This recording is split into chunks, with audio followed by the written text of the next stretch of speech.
been a bit of an adventure in the gaming space over the past 24 hours. Again, I didn't buy this just to do that intro, that would be a foolish thing to do. It's a book I happen to own. So, July the 1st was a big day for Sony because they made two major PlayStation announcements, well, PlayStation ecosystem announcements. The first is, I believe, a follow-up to something that they were going to do before and then they rolled back on, and it is that there's an update on PlayStation Store for PS3 and the PS Vita. Just to briefly read the blog.playstation.com entry, after nearly 2 decades of supporting the PS3 console generation, we wanted to let you know that we will be closing the PlayStation Store and PS3 as well as the PS Vita. PlayStation Store and PS3 will close in select markets starting this year, followed by global closures for PS3 and Vita next year. That means new content purchases will no longer be possible once the store closes on these devices. To ease the transition, players will still be able to download previously purchased content after the closing date for the foreseeable future. There are dates listed: August 2026 for Mexico, Honduras and Nicaragua, additional Latin American and Middle Eastern countries, close starting late 2026. In all of the countries, they'll close in July 2027. What's interesting about that is the use of the term for the foreseeable future, because depending on how long you've been buying stuff on your PS3 console or your Vita handheld, you may have a huge library and find yourself with nowhere to store them, which is an issue with this whole ecosystem. But we'll come on to that in a moment. The big announcement, and the one that has got a lot of people riled up, is that physical disc production ending in January 2028 for new games released on PlayStation consoles. As consumer preferences and the broader entertainment industry continues to shift away from physical discs to digital, physical game disc production for all new games releasing on PlayStation consoles will be discontinued starting January 2028. Following this date, new games will be available on PlayStation Store and at retailers in digital formats only. This transition has no impact on games that are already released or will be releasing prior to January 2028 in disc format. So that would indicate to me that the plan is to mop up the latter end of the PlayStation 5 era and the start of the PlayStation 6 era. That would make the most sense to me, that they're planning to have no disc drive on the PlayStation 6. There were two versions of PlayStation 5 released. There was a disc version and a non-disc version. You can buy a lot of PlayStation 5 games on disc, and for me, one of the reasons that I have a disc-based PlayStation 5 in the Waffle House is because I have UHD discs, and I own those discs. I can put them in, I can play them. They have all the special features. They have higher quality 4K video, simply because it's not streamed, it's coming from the disc, and it looks like that's no longer going to be the case. I'm assuming that there's going to be a successor to UHD at some point. I'm assuming that in 2028 I'll still be buying UHD discs, but if I buy the next generation of PlayStation consoles, I won't be playing the discs. In that, I'll need a separate device. Now, I have a PlayStation 5 and it'll do it for the foreseeable future, but one of the beauties of, for me, the PlayStation 3, 4 and 5 has been the disc drive. Being able to play Blu-rays on the PlayStation 3 was a huge reason I bought it. Now, I was thinking about this because one of the things that it does more than anything is it cuts out a market, because you can buy a digital code from your retail store or from PlayStation directly, but you can't nip down to your local CEX or wherever and trade your game in to get money off a new release. You'd have to trade an old game in from 2028 to get a digital code, and I can't see them selling digital codes, after X number of months, years, whatever, cheap compared to disc version. Well, some disc versions, some games sell for ridiculous money these days, and that's it for me. It's potentially in the future you're going to see these resellers have to shift their market, shift their model in order to accommodate for the fact that actually we're now just a retro store, because we can't sell new games, they're all digital.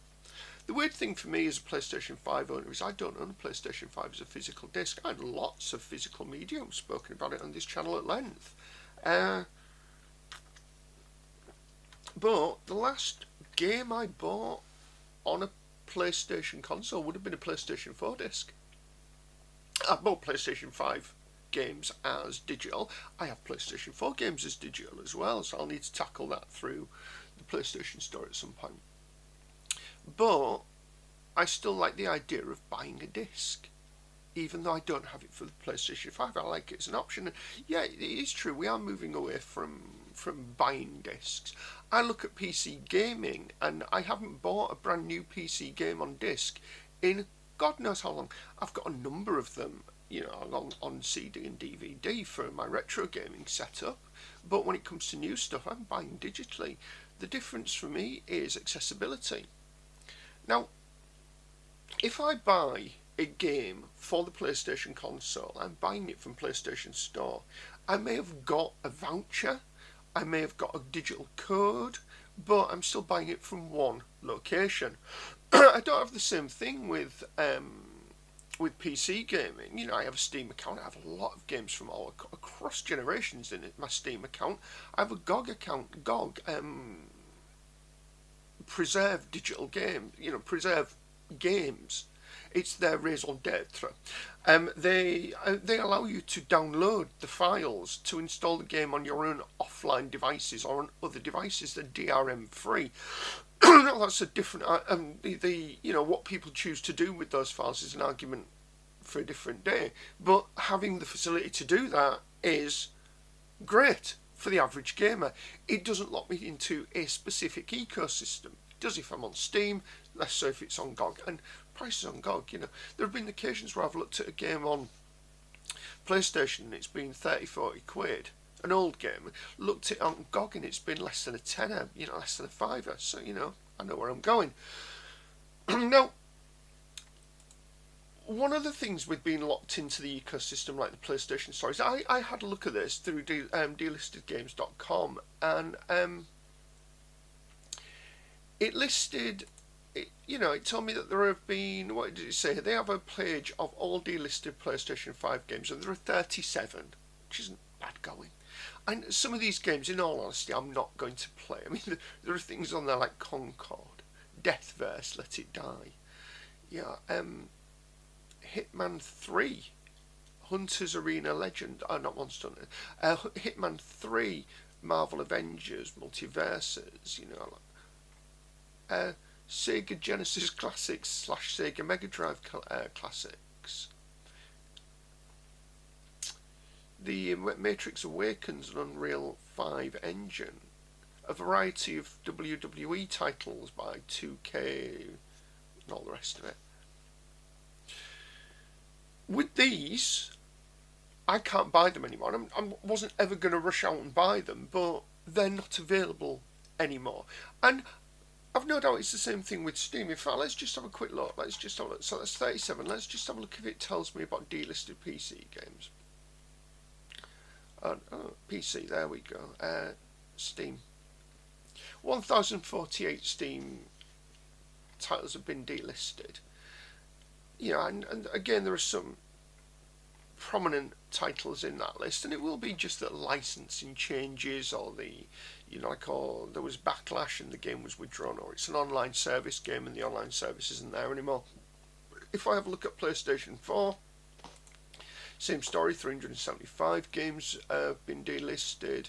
Over at Microsoft, which is a thing all of its own, Microsoft Xbox Series X, 33 games delisted. Let's just do PlayStation, Xbox One, 278 delisted. Okay. And finally, just for giggles, where's PlayStation 3? There it is. PlayStation 3, 412, and the last one I want to look at, just for comparison's sake, is PlayStation 2. EverQuest Online Adventures and Final Fantasy XI. Truth be told, delisting a game on the PlayStation 2 isn't that big a deal because as it shows there, because these games, you can buy them on disc, not those two. Well, you could probably buy those two on disc, but that's by the by. So you could go to a retro store and buy them on disc and still play them.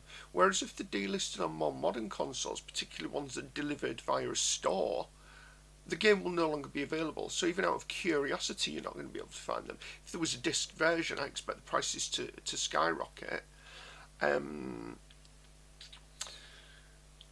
in fact, let me just have a look at a PlayStation 360 game, because I was in where is it? Deadpool. Yeah, Deadpool's delisted. That was £48 in CEX the other day. I don't think it was £48 when it was released, but you can't get it digitally. So if you want to play it out of sheer curiosity, you're going to be dumping £48 on it in order to get it on disc. And that's the issue that I have with this, that I fully accept that when I bought my PS5, when I bought the PS4, when I bought whatever console it happens to be, when I signed up to Steam or whatever the service is, I fully accept that it's not an ephemeral license. That's an awful way to put it, but it's not a... If you buy something, it's something I spoke about in the last video, if you buy something, I'm not necessarily buying it, I'm buying a right to access it. But it is still... Looking at the reaction to this, a lot of people are saying that it's the death of the PlayStation, and I'm not 100% sure it'll be, simply because there are still a lot of people out there who own these consoles and specifically play a game, as in they'll buy FIFA, they'll buy the latest Call of Duty, they'll buy GTA when GTA 6 when that comes out. They'll play Fortnite. There'll be like a game that draws them to it, and it becomes my PlayStation 5 at the moment. The game I play most on it is Fortnite. I'm not playing just on the PlayStation 5. I'm using my Steam Deck. I'm playing Control. I'm using a Game Boy Advance. I'm playing Game & Watch Advance. So I do have other ways of playing games. A lot of gamers do, but my PlayStation 5 is primarily used for Fortnite. I've never seen a retail copy of Fortnite. I'm sure there have been them. It's just that as long as I've been playing it, it's been a digitally downloaded game. Even the past Call of Duties that I've played, I've all got them as digital downloads. I have the Xbox 360 ones and a couple of the PlayStation 4 ones, I think, as discs. To the latter, I know I have the Xbox 360 ones as discs. But it is still the thing of... if you're buying from a single store, when it's gone, it's gone.